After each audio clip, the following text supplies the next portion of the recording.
आइए अब हम एक नया चैनल शुरू करते हैं। इस चैनल को शुरू करने का मेरा उद्देश्य मात्र ये है कि फिल्मों से जुड़े कुछ तथ्य, कुछ छुए कुछ अनछुए पहलुओं को आप तक पहुंचा सकूं। ऐसा नहीं है कि जो जानकारियां अपने इस चैनल से मैं आपको देना चाहूँगा वो आपको प्राप्त नहीं हो सकती, लेकिन कहीं का ईंट कहीं का रोड़ा, भानुमति का कुनबा जोड़ा की तर्ज पर कहीं कहीं से सामग्रियाँ इकट्ठी करके मैं ये आप तक पहुँचाऊँगा। आज के समय में मोबाइल, टीवी, इंटरनेट पर सब कुछ मिल जाता है। इन्हीं सब से ओतप्रोत मैं फिल्मी दुनिया के जुड़े उन अनमोल मोतियों की खोज कर उनका जीवन वृत्त, उनके जीवन से जुड़े अनछुए पहलू, फिल्मों में उनका योगदान, सब कुछ आप तक या जितना संभव हो सकेगा उतना आप तक पहुंचाने की कोशिश कैसी है करूँगा। पहेली हाय, कभी तो हंसाए, कभी ये इस गाने को रुलाए। सुनकर आप सहज ही निष्कर्ष पर पहुंच गए होंगे कि किस गीतकार संगीतकार की बात करने जा रहा हूं। जी हाँ श्रीमान, ये वही योगेश जी हैं जिन्होंने अपने गीतों से हर उम्र के इंसान को छुआ है। वास्तव में होता ये है कि पर्दे पर दर्शाया जाता है, लेकिन पर्दे के पीछे मेहनत करने वाले उनका उतने प्रकाश में नहीं आ पाते। ऐसे ही पर्दे के पीछे के कलाकारों को आपके सामने लाने की पुरजोर कोशिश करूँगा।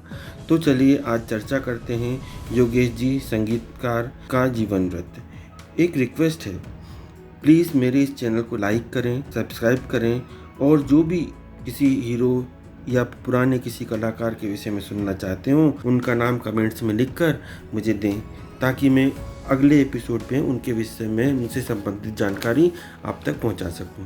योगेश गौड़ जी, जिन्होंने योगेश के नाम से ही श्रेय पाया, भारतीय लेखक और संगीतकार, विशेष रूप से इन्हें आनंद फिल्म 1971 में के गीत कहीं दूर जब दिन ढल जाए, कहीं दूर जब दिन ढल जाए, सांझ की दुल्हन बदन चुराए, चुपके से आए, मेरे ख्यालों के आंगन में कोई सपनों के दीप जलाए, दीप जलाए।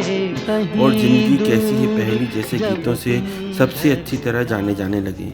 योगेश जी का लेखन के संदर्भ में कहना था, मेरा लेखन जो देखा है, जो महसूस किया है और जो देखा और जिया है वही में लिखा है।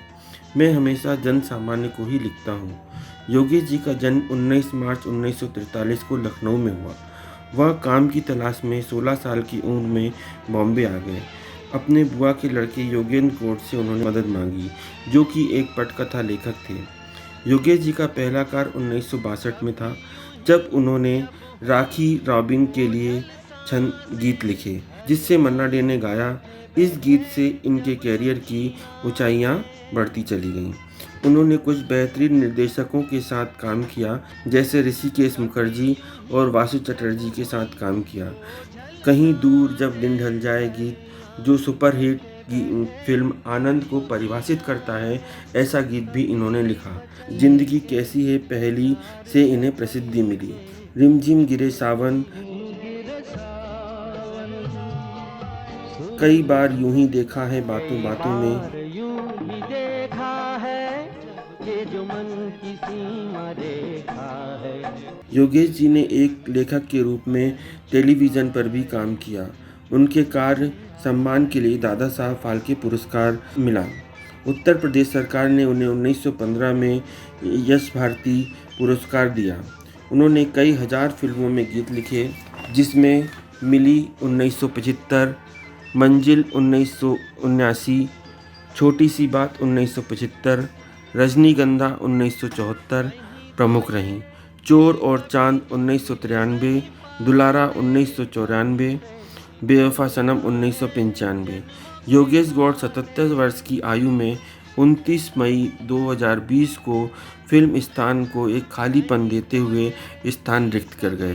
मिल नहीं पाते, कहीं पे निकल आए, जन्मों के नाते है मीठी उलझन, बैरी अपना मन अपना ही होके सहे दर्द पर आए।